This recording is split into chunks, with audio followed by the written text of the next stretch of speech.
I have 9 props for Sunday, including a best bet. We are 8-3, I believe, is the record. Is that right? Maybe it's 9-3 on best bets. I believe that's what it is, 9-3. So we'll pop that out at the very end of the program. But first up, I'm going to go. Look, when in doubt, let's just play all George Kittle overs, okay? Until he doesn't hit it.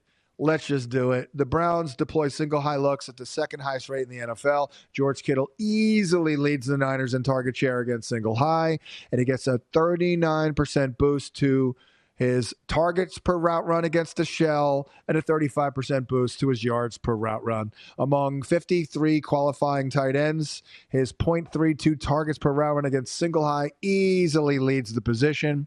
His first 2 games back, his average separation score over at Fantasy Points Data, a.k.a. his ass, was very negative, like mine, .056. However, that was the 8th worst among 92 qualifying tight ends.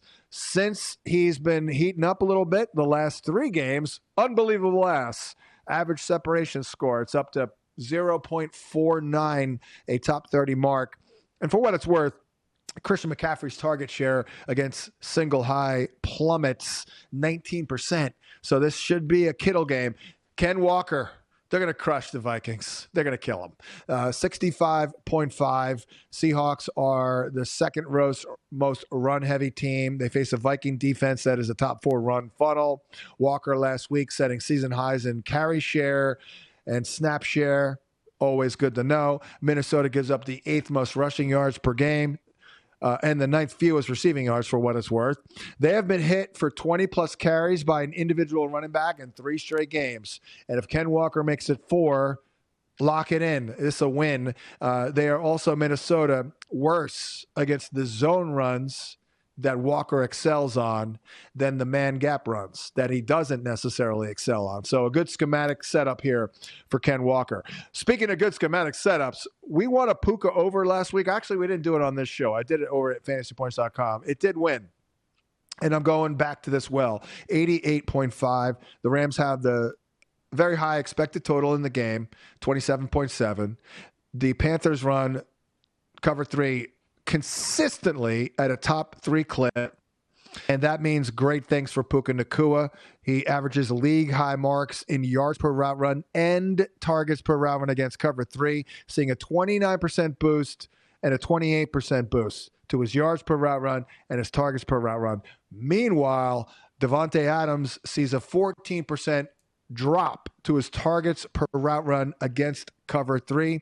Last week, by the way, Puka's routes and snaps were up because they weren't going with as much heavy personnel because Tyler Higbee got hurt. By the way, across 6 games this year in which the Rams have faced cover 3 at least 35% of the time, which they will on Sunday, Puka is averaging over 20 DraftKings fantasy points per game. So he should crush. And then also crushing, it should be Courtland Sutton o'clock here. We're going to go over 50.5 receiving yards. Not a bad odds here at -113 over on DraftKings. DC, it's a good schematic matchup for Courtland Sutton. They run cover 3 and cover 1 at a 52% clip. Cover 1 is man-to-man. That's good for Bo Nix, and it's good for Courtland Sutton. The Commanders give up the 3rd most yards per target at 10 to outside receivers, 3rd most yards per reception at 15 to outside receivers. He'll see a lot of Mike Sanders still, who is giving up the 2nd most fantasy points per route run among 90-plus corners on the board this week. Now, I think Sanders still is actually pretty good, but they're asking him to do way too much. You know, he should probably be their slot corner. He's playing outside. So I like Courtland Sutton come on. Got to get to 51 darn yards in this one.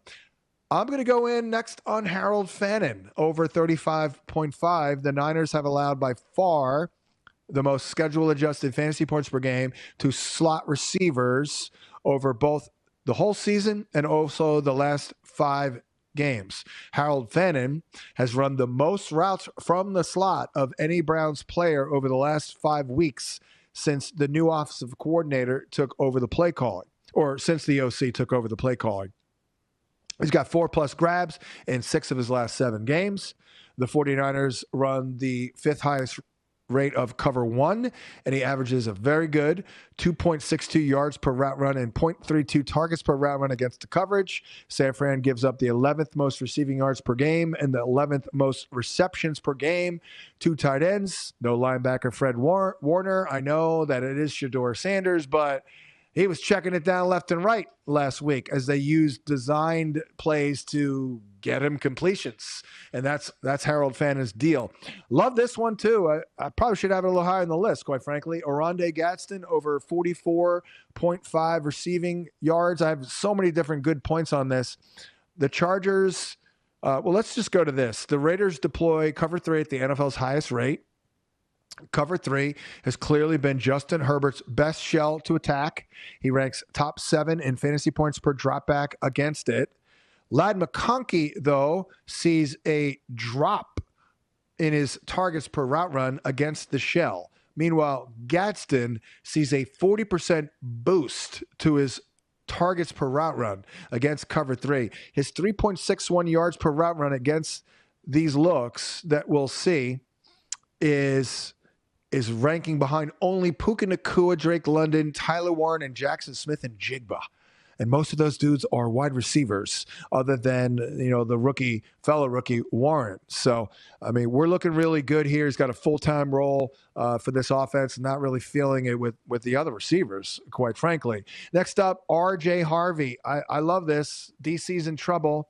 They're giving up the 9th most adjusted yards before contact, the 5th most rushing yards, and the 9th most receiving yards. So in case Sean Payton wants to be tricky with us and work in Jaleel McLaughlin or whatever, this is a great opportunity to get R.J. Harvey a lot of work as you gear up for the playoffs. So I like this over 72.5. But then the final under we'll do is 61.5 for Rico Dowdle. And in their losses this year, and they're 10-point underdogs, Rico has run for 38, 53, 54, 32, 9, and 12 yards, which leads us to our best bet for the week. Breece Hall, over 18.5 receiving yards the last 2 games with Tyrod Taylor. He has a 15.6% target share, which is 4th best among all running backs, and they give up the 11th most receiving yards per game to running backs. They should be playing from behind. And Breece Hall is Mr. Explosion, had a long catch and run last week. Thanks for watching, but don't let the betting insights end here. If you want an extra edge this football season, you can get a month of VSiN Pro right now absolutely free. That means access to our betting insights, analysis, and tools like our betting splits at 0 cost to you. Click the link in the description to sign up.